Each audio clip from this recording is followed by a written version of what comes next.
Dan Illman, Mike Beer, race number 8 at Delaware Park on Saturday is the Kent Stakes. $150,000 is the purse. 3-year-olds going a mile and 3/8 on the turf. Let's take a look at this field. And really the distance is the huge question surrounding this race, Mike, because all of these horses are really stretching out to a marathon for the first time. It's a great unknown. Yeah, it really is. It's hard. It's really hard to say, Dan, too, who's really going to handle it and who isn't. Maybe it'll just come down to, who you think the best horse is. And maybe that'll be enough to get him to the wire. But the distance is a real question.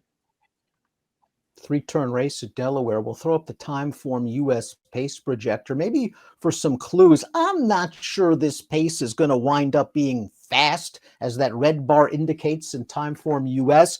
Phillies Fonk has shown speed in both starts on dirt. I expect him to go forward. Ocean City, the 6, does have some speed. I expect him to go forward. I'm just not sure they're going to go out in an outright cutthroat duel. Yeah, I didn't think this pace was going to be fast either. I'm actually a little bit surprised to see that pace projector. Although I do think the 5 and the 6 will go forward in here. We'll see what they elect to do with the 5 Phillies Fonk. This is his turf debut. If nothing else, Ocean City, in his last 2 turf starts in particular, they wanted the lead with this horse. They rode him to get there. I'd be surprised if we saw something different this time. And if the pace is fast, the one Regal Kingdom, who has the LP flag over his number 1 Chiclet, indicates that he has the fastest late Timeform US pace rating. He's hoping for a fast pace. Regal Kingdom ran 7th last time out at Belmont. It was a race where he sat off the pace. He tried to make one run. I'm still trying to figure out how good he is. He's by Animal Kingdom, so that gives a little bit of hope that maybe this distance will be right up his alley. He's a 2-time winner at a mile. Yeah, I feel like the distance could be okay for him. I guess we'll find out more when they run this race. I thought his first 2 turf starts, the first 2 wins on the turf rather, ran pretty well in those races. I thought he was in some tough races in New York in his last 2 starts, the first 2 from Ocean. He ran fine in those races. This is a better spot for him. And if he gets the distance, I think he can contend.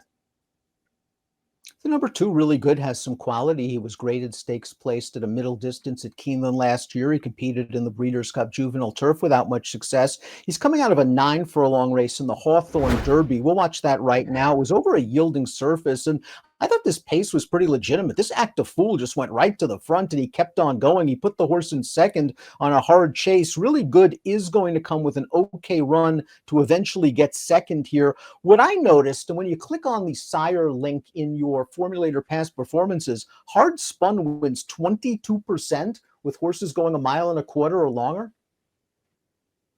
Yeah, he's a really good distance sire, a really good turf sire. It's also at least worth pointing out, Dan, this is the female family of, horses like Mean Mary and Bye Bye Melvin, and they were both really good longer distance turf horses. So, he probably has the best pedigree to stretch out in here. The question that I have is, and maybe you can answer this and tell me what you think, how good is this horse? I mean, I actually just don't think he's that good. I liked his debut at Saratoga last year. I don't think he's run particularly well in any of his races since then. We just watched the Hawthorne Derby last time. He didn't do anything in that race. He was just sort of, forging on through the stretch. He was never a threat, and there never looked like he was going to win, and got second by default. He hasn't shown the necessary improvement from 2 to 3 just yet. He's not as good at 3 as he was at 2, but we've seen this before from Michael Maker. Stretching a horse out in distance on turf usually spurs some sort of improvement, and really good, I think, fits this stakes race from a class standpoint. Freedom Trail is another horse stretching all the way out in distance. The jury's still out as to how far the collecteds want to go, but the second dam of this horse was grade 2 placed going a mile and a half on the turf for Bill Mott, so there is some hope. They really tried to get forward with this horse last time out in the grade 2 Pennine Ridge. He probably just overmatched from a class standpoint against those horses. I think they're going to try to take back and make one run. Distance a question mark. I respect Johnny Terranova, though. I think this horse is okay. I do too. I'm a fan of this horse, Dad, and I'm with you. They tried to get forward last time. I actually liked it. I bet this horse in the Pennine Ridge last time because I thought he was a little dirtied up from his first 2 starts as a 3-year-old. I didn't think he got great trips in either of those races. They tried something different last time. It didn't really work out. It was a really good field, though. Does he want to go this far? I don't know, but I could argue that he's the best horse in this race. Love Me Not is up next, and last time out, he was part of the pace before tiring at 24-1 in a first level allowance at Belmont Park. I think they'll revert to the stalking tactics that worked well for him at Tampa Bay 2 starts back. Surprisingly, not this time with a limited amount of starters, has done very well in sort of these marathon races. Yeah, this horse has a little distance pedigree as well. We'll see, how much he can improve off of that race at Belmont last time, where all in all, he ran fine. The horse that won that race came back out of there to run really well in a grade 1 last week at Belmont. So it was a good field. His overall turf form is fine. He took a step forward last time off of a little bit of a layoff, and he should be forward in this race. The Godolphin homebred, the number 5, Phillies Fonk, probably is the most upside of any in this race. It's only his 3rd lifetime start.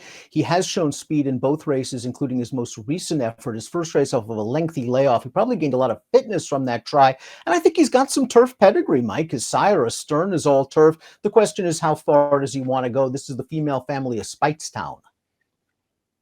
Yeah, it is. It's a quality pedigree. There's also some turf down there. We'll see if the distance winds up working against him. I don't think you could, look at his most recent start and be thrilled with it, Dan. But as you've already pointed out, it was a pretty long layoff on a wet track, and he just never caught a breather up on the pace. The horse that wound up winning, it just sort of went with him to the front, pressed him all the way. This horse got tired in the stretch. I didn't want to be too hard on him for it because his debut last December at Fairgrounds, I thought, was a really visually impressive win. He's well bred enough for turf and for distance for me to think maybe he can improve quite a bit in this race. Ocean City is the number 6, seeking his 3rd consecutive victory. He won his last 2 races in gate-to-wire fashion, including this effort at Delaware. First level allowance going a mile and a 16th. Sheldon Russell got this horse to relax in the early portion. He sprints on home and holds off the closers. Boy, it's tough to figure that a half to Jackie's Warrior is going to want to go a mile and 3/8, Mike, but maybe that American Pharaoh on top helps. Yeah, I guess you wouldn't really think it'd be a turf horse either, but here he is. He's way better on the grass. I like that performance, Dan, even though he jumped to his wrong lead there in mid-stretch, but he never stopped finding. He was always going to hold on there. I thought he was even better in the Keeneland race because he actually had to work to get the lead that day. And once he got it, he just kept going, and that pace was not slow. I think this horse is good. I think he's a dangerous horse in this race.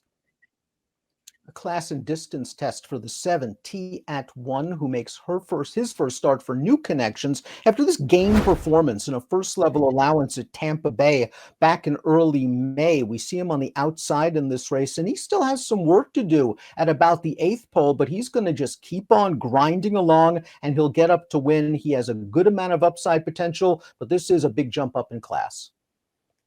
Yeah, it really is. Another, good performance here, though, Dan. I like the way he finishes up in this race. It's another slight step forward from his prior start, which was his maiden win. He's got to improve again. Top pick time for the Kent. It's a skullbuster simply because we've got to figure out who wants the distance. Phileas Fonk's going to be up close to the pace. Whether he's up front or sitting second behind Ocean City, he's likely going to be in the thick of things when the real racing starts. Yeah, we'll see. Hopefully he can pull the right trip in this race. I'm interested in him here, Dan. I'm not sure that this is the right race for him, but I do think there's something there with him. He looked really, really good winning first time out. So I'm hoping the switch to turf makes a difference here. I want him. I'm a big Freedom Trail fan. I almost put him on top. I thought he might be favored, though, so I put him second. Yeah, I had a tough time in this race. I think Freedom Trail, getting that class relief and maybe being a little bit more patiently ridden in the early portion is going to help him out. I'm curious to see how Love Me Not does at a price, because you mentioned there is some stamina in this family. And I think last time out, he was just too occupied up on the lead. I think they'll rate and finish again with him. 5-3-6-1 for Mike, 3-6-4-2 for me. Interesting addition of the Kent at a mile and 3/8 at Delaware on Saturday. Good luck.